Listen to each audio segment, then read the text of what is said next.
A Mother and Her Son in 1925. Experts analyze the photo and are left speechless.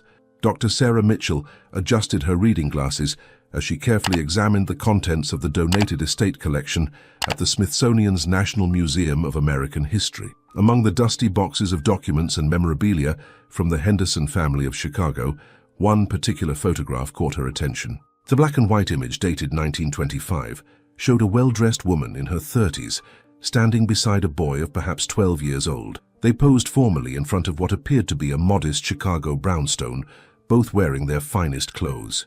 What struck Sarah immediately wasn't the subjects themselves, but something peculiar in the background. Behind the mother's left shoulder, barely visible in the window of the house, was a reflection that seemed oddly out of place for the era. She reached for her magnifying glass, her heart beginning to race as she focused on the mysterious detail. The image quality was remarkably sharp for a 1925 photograph, and as she studied it more closely, she noticed the boy's hand positioning seemed deliberately placed over something on his jacket. "This can't be right," Sarah whispered to herself, her breath catching as she realized what she might be looking at. The photograph that had seemed so ordinary moments before was beginning to reveal secrets that could rewrite everything they knew about this family. Sarah's hands trembled slightly as she positioned the photograph under the museum's high-powered digital microscope. What she saw made her question everything she thought she knew about photography in the 1920s. The reflection in the window behind the mother showed what appeared to be an impossibly clear image of someone taking the photograph, but the camera visible in the reflection was far too advanced for 1925 technology. Even more intriguing was the boy's jacket. Under magnification, Sarah could see that his small hand was carefully concealing what looked like a small metallic object pinned to his lapel. The object had markings that were barely visible, but seemed to contain symbols that didn't match any known badges or pins from that era. The mother's expression, which had seemed pleasant and ordinary at first glance, now appeared strained when examined closely. Her eyes held a tension that suggested she was hiding something significant. Sarah picked up the phone to call her colleague, Professor James Rodriguez, a specialist in early 20th century American photography. "James, I need you to come to the lab immediately. I found something that doesn't make sense." As she waited for him to arrive, Sarah couldn't shake the feeling that this simple family portrait was about to unlock a mystery that had been hidden for nearly a century. Professor Rodriguez arrived within the hour, his curiosity piqued by Sarah's urgent tone. As he bent over the microscope to examine the photograph, his expression shifted from skeptical interest to genuine bewilderment. "The camera technology visible in this reflection," he said slowly, "shouldn't exist for another 15 years at minimum. And look at the lighting. This photograph shows evidence of flash photography techniques that weren't commercially available until the late 1930s. Sarah pointed to the boy's concealed object. "And there's this. Whatever he's hiding appears to have some kind of encoded markings. I've never seen anything like it from that period." They decided to run the photograph through the museum's advanced imaging software, hoping to enhance the hidden details without damaging the original print. While the computers processed the image, Sarah began researching the Henderson family. The donation paperwork indicated the photograph had belonged to Margaret Henderson, who had passed away at age 97 in 2019. Margaret's granddaughter, Emily Henderson Walsh, had donated the family collection after her grandmother's death. According to the documentation, the woman in the photograph was identified as Mother and Thomas 1925 in Margaret's handwriting. "We need to contact Emily Henderson Walsh," Sarah told James. "If anyone has answers about this photograph and this family, it would be her. Something tells me this image holds secrets that Margaret took to her grave." Emily Henderson Walsh arrived at the museum 2 days later, a woman in her 50s with kind eyes and graying hair. As Sarah showed her the enhanced images, Emily's face went pale. "I never knew Grandma Margaret had this photograph," she whispered, staring at the image of the woman and boy. "But that's not my grandmother in the picture." Sarah and James exchanged glances. "What do you mean?" Sarah asked gently. Emily took a shaky breath. "The woman in this photograph, that's my great-grandmother, Helen Henderson. She disappeared in 1925 when my grandmother Margaret was just 14 years old. The family always said Helen abandoned them, but Margaret never believed it. She spent her entire life trying to find out what really happened to her mother." Emily pointed to the boy. "And that must be Thomas, Margaret's younger brother. He disappeared the same day as Helen." The room fell silent as the implications sank in. This wasn't just a family portrait. It might be one of the last photographs ever taken of two people who vanished without a trace nearly a century ago. Emily continued, her voice barely above a whisper. Margaret always said there was more to the story. She believed her mother and brother were in some kind of danger, but no one ever listened to her. She kept searching for answers until the day she died. As the enhanced imaging results came back, the mysterious object under Thomas's hand became clearer. It was indeed a small metallic pin, but the symbols etched into it were like nothing any of them had seen before. The markings appeared to be a combination of numbers and geometric shapes arranged in a specific pattern. James immediately recognized it as some form of code. "This isn't decorative," he said, tracing the pattern with his finger on the computer screen. "This is deliberate. Someone wanted this information preserved but hidden." Sarah contacted Dr. Marcus Webb, a cryptography expert at Georgetown University, sending him high-resolution images of the pin's markings. Meanwhile, Emily shared more family history. Margaret always said her mother Helen was involved in something important before she disappeared. Helen worked as a seamstress, but Margaret remembered her staying up late at night, writing letters and having whispered conversations on the telephone. When Helen and Thomas vanished, all of Helen's personal belongings disappeared too. Her letters, her photographs, everything. Dr. Webb called back within hours, his excitement palpable over the phone. "The symbols on that pin," he said, "they're consistent with coded communication systems used by women's suffrage organizations and early civil rights groups in the 1920s. But this particular combination, I've never seen anything quite like it. It's more sophisticated than typical activist codes of that era. This suggests Helen Henderson was involved in something much more organized and potentially dangerous than anyone realized." Dr. Webb's analysis opened an entirely new avenue of investigation. Sarah spent the next week diving into archives of women's suffrage organizations active in Chicago during the 1920s. While women had gained the right to vote in 1920, many activists continued working underground on civil rights issues, labor rights, and social justice causes that remained controversial and sometimes dangerous. In the Chicago Historical Society archives, Sarah found records of the Silent Sisters, a secretive organization of women who worked to protect activists and their families from threats and violence.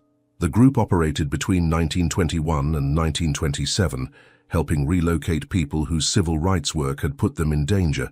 The organization used a complex system of codes and symbols to communicate safely. Emily had meanwhile been going through Margaret's personal effects more carefully.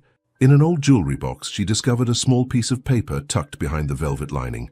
On it was written, "Helen Henderson, Chicago, 1925, Protection Protocol 7, Thomas Safe." The handwriting was faded but still legible. When Sarah saw the note, her pulse quickened. Protection Protocol 7 suggested Helen and Thomas hadn't disappeared by choice. They had been relocated for their safety. The photograph might not be evidence of a family portrait, but rather documentation of their last day before entering a protection program. The sophisticated camera technology could be explained if the photograph was taken by someone with access to advanced equipment, perhaps law enforcement or government agents involved in the relocation. Sarah's theory about government involvement led her to contact the National Archives, where she requested access to previously classified documents from the 1920s. What she discovered shocked everyone involved in the investigation. Helen Henderson's name appeared in federal records as an informant who had provided crucial information about organized crime activities in Chicago during the height of Prohibition. The documents revealed that Helen had been working undercover, using her position as a seamstress to gather intelligence on illegal alcohol operations and their connections to corrupt city officials. Her work had been so valuable that when her cover was blown in early 1925, the federal government made the unprecedented decision to relocate both her and her son Thomas to protect them from retaliation. The advanced camera equipment visible in the photograph's reflection now made perfect sense. It belonged to federal agents who were documenting Helen and Thomas before their relocation. The photograph was official evidence of their entry into one of the earliest witness protection programs in American history. Emily was stunned by these revelations. "So Margaret was right all along," she said, tears streaming down her face. Her mother didn't abandon the family. She was protecting them by leaving. The coded pin Thomas wore contained the coordinates and contact information for their new identities, information that would allow Margaret to find them if she ever cracked the code. But the mystery wasn't solved yet. If Helen and Thomas had been successfully relocated, why had Margaret never been able to find them? And why had this photograph remained hidden for so long? Further investigation revealed the heartbreaking truth about why Margaret never found her mother and brother. The witness protection program of the 1920s was crude and dangerous compared to modern systems. Records from the National Archives showed that Helen and Thomas had been relocated to a small farming community in rural Montana under the names Helen and Thomas Morrison. For 3 years, the relocation seemed successful. Helen worked as a school teacher, while Thomas attended the local school and helped on a nearby farm. They maintained no contact with their previous life in Chicago, as required by the program. However, in 1928, tragedy struck. A fire destroyed much of the small Montana town, including the school where Helen worked and several homes, including the one where Helen and Thomas lived. The local records from that time were incomplete, but witness accounts suggested that Helen died trying to save children from the burning school. Thomas, now 15, disappeared after his mother's funeral. Some accounts suggested he tried to return to Chicago to find Margaret, but he never arrived. Other accounts indicated he might have been taken in by a farming family in a neighboring state, but no official records existed to confirm this. The federal agents who had arranged Helen's relocation were reassigned to other cases, and the informal witness protection program was eventually discontinued. Helen and Thomas Morrison's files were classified and forgotten, leaving Margaret to search for Helen and Thomas Henderson, people who no longer officially existed. The investigation took an unexpected turn when Dr. Webb discovered additional markings on the photograph that had been invisible to previous analysis. Using ultraviolet imaging, he found faint writing on the back of the photograph in what appeared to be Thomas's handwriting. For Margaret, if you find this, look for the teacher in Big Sky Country. The code will lead you home. Th. 1925. Emily immediately recognized the significance. Big Sky Country was a nickname for Montana, and Thomas had left his sister a clue about their relocation. But Margaret had never seen this message because it was only visible under special lighting that didn't exist when she was searching for her family. Sarah and Emily decided to follow Thomas's trail to Montana. Working with local historians in the town where the 1928 fire occurred, they discovered something remarkable. The local cemetery had a small memorial section for victims of the fire, and among the names was Helen Morrison, beloved teacher. But there was no grave for Thomas. However, their research uncovered a local legend about a young man who had arrived in the area in the late 1920s, claiming to be looking for his sister in Chicago. Local families had helped him, and he eventually settled in the area, taking the name Tom Rivers. Tom had become a respected member of the community, working as a teacher like his mother, and raising a family of his own. The breakthrough came when they found a photograph in the local Historical Society's collection, a 1950 school photograph showing Tom Rivers with his students. Despite 35 years of aging and a different name, Emily could see the resemblance to the 12-year-old boy in the 1925 photograph. The final pieces of the puzzle fell into place when Sarah and Emily located Tom Rivers' descendants still living in Montana. Tom had passed away in 1987, but his son Michael Rivers was still alive and living on the family ranch. When Emily called Michael and explained who she was, there was a long silence on the other end of the line. "My father talked about his sister Margaret his entire life," Michael finally said, his voice thick with emotion. "He never stopped hoping she would find him. He kept that photograph you found hidden in a secret compartment of his desk. He said someday his sister would understand the code and come looking for him." Emily learned that Tom had indeed tried to return to Chicago in 1928 after Helen's death, but he was a 15-year-old boy with no money and no proof of his identity. By the time he could have made the journey, he worried that too much time had passed and that Margaret might have moved on with her life. He made the difficult decision to build a new life in Montana, while always hoping Margaret would somehow find him. The most emotional discovery came when Michael showed Emily a box of items his father had kept his entire life. Letters he had written to Margaret but never sent, photographs of his family that he hoped to share with her someday, and a detailed explanation of the code on his pin, written out clearly so that Margaret could understand their story if she ever found the 1925 photograph.